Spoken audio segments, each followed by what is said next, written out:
Description physique. Le tigre est le plus grand de tous les félins. Il possède des rayures verticales noires sur un pelage orangé. Un mâle pèse 180 à 260 kg, tandis que la tigresse ne pèse que 130 à 160 kg. Disposant d'une longue queue qui peut aller jusqu'à 1 mètre, cet animal peut atteindre une taille de 2,80 mètres. Ses pattes sont munies de griffes très pointues et ses canines très longues mesurent 7,5 cm. Enfin, au garrot, le tigre mesure entre 85 cm et 1 mètre. Son lieu de vie. Le tigre vit dans les forêts et dans les prairies du sud et de l'est de l'Asie. On peut trouver des tigres dans des pays comme la Chine, la Thaïlande, le Bangladesh, l'Inde, le Vietnam, la Russie. Son alimentation. Le tigre est un animal carnivore. Il mange le plus souvent des animaux herbivores, qui mangent des plantes comme les élans, les sangliers, les buffles. Les tigres, cachés près du sol, attendent le meilleur moment pour surprendre leur proie. La reproduction. Le tigre se reproduit à la fin de l'automne, au début de l'hiver, mais aussi au printemps. Les tigres peuvent s'accoupler plusieurs fois par jour. Après 3 ou 4 mois de gestation, la femelle donne naissance à des tigreaux et non-tigrons, bébés d'un tigre et d'une lionne. Une tigresse met au monde, en moyenne, 2 à 3 petits. La portée peut comprendre jusqu'à 7 tigreaux en captivité et jusqu'à 6 petits à l'état sauvage. Ces petits sont aveugles pendant une dizaine de jours après leur naissance. Les tigres quittent ensuite leur mère vers 18 à 28 mois. Ce sont les jeunes mâles qui quittent en premier le groupe d'origine. Quand la tigresse entre à nouveau en chaleur, elle abandonne le reste de sa portée. Son espérance de vie. Un tigre vit en moyenne 16 ans à l'état sauvage. Mais on peut estimer sa durée de vie à 25 ans lorsqu'il est en captivité. Son cri. Le tigre a un grand répertoire de vocalisation qui se différencie en fonction de leurs usages. Il feule, miaule, râle, rauque, ronronne, rugit. Les rugissements peuvent s'entendre à 3 km de distance. À la différence des autres félins, les tigres ne ronronnent que lors de l'expiration. Signe particulier. Chaque rayure du tigre est unique et caractérise un individu précis. Cette rayure peut être comparée à notre empreinte digitale. Le tigre est le plus puissant de tous les félins grâce à ses épaules antérieures très musclées. Il possède en outre des mâchoires et des dents très robustes.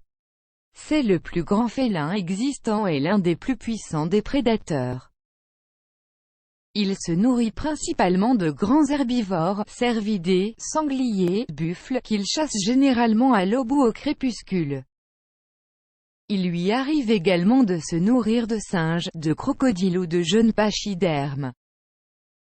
Il possède une robe aux diverses nuances variant du jaune pâle à l'orange foncé, rayé de noir. Sa livrée lui permet de se confondre aisément dans son environnement. C'est un animal typiquement asiatique qui s'est adapté à des habitats très divers, tels que la forêt tropicale, les marais des Sundarbans et les montagnes de Sibérie et de Chine orientale. Mais on le trouve principalement en Inde. La tigresse est sexuellement mature entre 3 et 4 ans, tandis que le mâle ne l'est qu'entre 4 et 5 ans. La femelle n'est réceptive et donc fertile qu'entre 3 et 7 jours par an. Hormis en période d'accouplement, le tigre est un animal solitaire. La gestation s'étend sur une période d'une centaine de jours. Les portées comptent de 2 à 4 jeunes qui naissent aveugles à la naissance. Ils ne commencent à distinguer leur environnement qu'au bout de 10 jours. La mère les allaite les 2 premiers mois avant de commencer à leur apporter de petites proies. Lorsque les jeunes ont atteint 8 mois, leur mère les emmène avec elle à la chasse et leur enseigne ces techniques. Les préadultes quittent leur famille au bout de 18 mois et il n'est pas exceptionnel d'observer 2 frères chasser ensemble.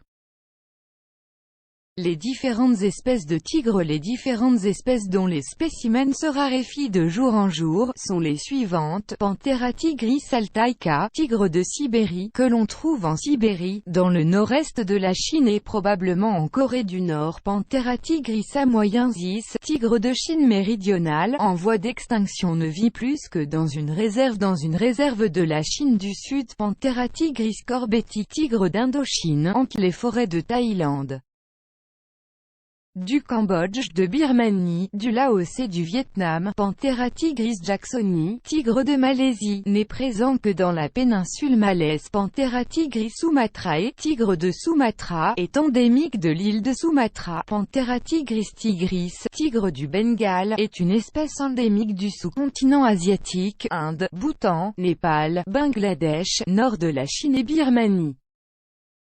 3 autres espèces sont malheureusement éteintes. Panthera tigris balica, tigre de Bali, dont les mœurs n'étaient pas très connues, et dont l'habitat était limité à l'île de Bali. Panthera tigris ondaica, tigre de Java, a probablement disparu à la suite de la déforestation pour l'exploitation du bois de teck, et ne vivait que sur l'île de Java. Panthera tigris virgata, tigre de Caspienne, occupait un territoire qui allait de la Russie, à la Turquie et à l'Iran, jusqu'en Mongolie et en Afghanistan. Le tigre blanc royal, qui est en fait un tigre du Bengale, atteint de leucisme. Ce dernier est un gène récessif transmis à certains jeunes. L'animal est plus grand que le tigre roux. Sa fourrure oscille du blanc au crème rayé de fines rayures noires ou marron, les yeux sont bleus et son museau est rosâtre. Il est rare dans la nature car sa couleur le handicape en l'empêchant de se camoufler dans la forêt pour surprendre ses proies. Menace sur le tigre. Le tigre a quasiment été exterminé lors des chasses qui ont eu lieu au XIXe et au début du XXe siècle pour servir de trophée aux colons et aux maharajas.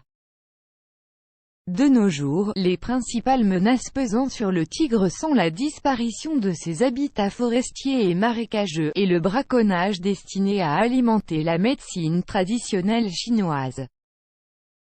Une peau se négocie entre 10 000 et 20 000 $, tandis que les dents, les moustaches, les os et les griffes en valent plusieurs milliers d'autres.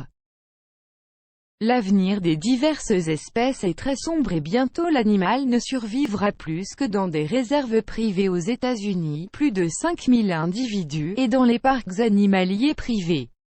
Pourquoi les tigres sont-ils en voie de disparition?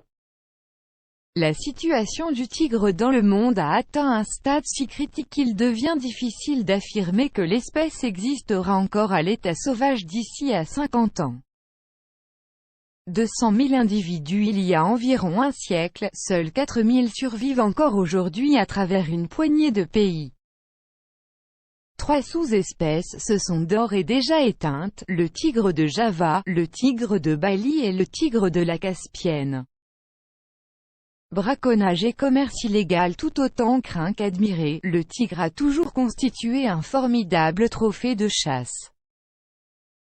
Au cours du XXe siècle, colons anglais et maharajas en ont fait un véritable loisir, organisant des battues régulières où la mise à mort d'un individu était un véritable symbole de prestige.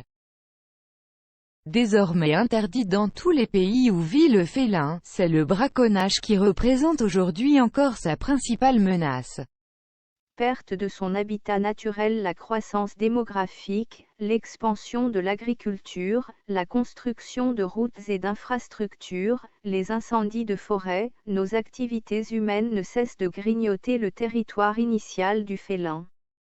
Le tigre a déjà perdu 93% de son aire de répartition traditionnelle, et ne survit plus que sur des parcelles dégradées et éloignées les unes des autres, où les individus peinent à se rencontrer et à se reproduire. Chassés par le défrichage, la pollution et l'utilisation de poisons, bon nombre de ces proies ont également disparu, contribuant encore davantage aux incertitudes concernant la survie à long terme des individus restants. Conflits entre l'homme et l'animal. Les conflits entre les êtres humains et la faune sont de plus en plus fréquents partout à travers le monde et découlent directement de l'accroissement de nos populations qui nous mène à coloniser des régions autrefois exclusivement occupées par les animaux sauvages. Dans le cas du tigre, la diminution de l'habitat naturel et du nombre des proies disponibles pousse le félin à se rapprocher toujours plus près des communautés humaines. Cela donne lieu à une rude compétition pour l'espace et la nourriture, d'autant que c'est généralement vers les troupeaux de bétail dont dépendent bon nombre de communautés rurales que se tourne le félin affamé.